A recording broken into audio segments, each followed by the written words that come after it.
Charles County woman who pleaded guilty in a bizarre murder plot will spend the rest of her life behind bars. Thanks for joining us. I'm Courtney Bryant, in for Claire Kellett.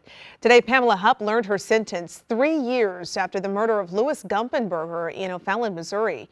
News 4's Emily Pritchard was inside the courtroom at today's sentencing.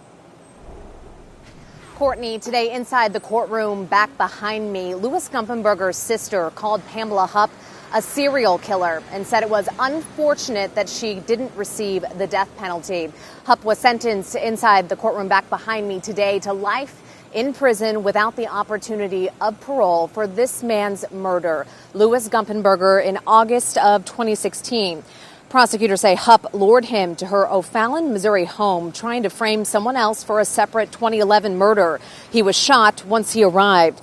In court today, Gumpenberger's sister told the judge she went looking to find her brother on Facebook, and instead she learned he'd been murdered from news articles. She said Hupp took away a son, father, brother, uncle, and friend.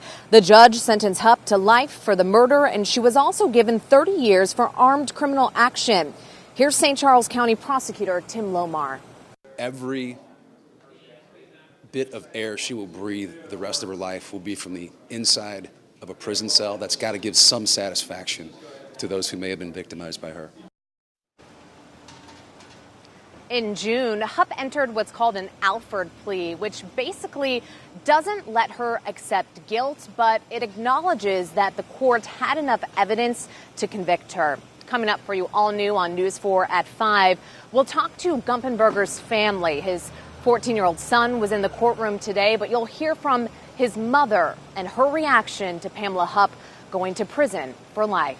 Live in St. Charles County, Emily Pritchard, News 4.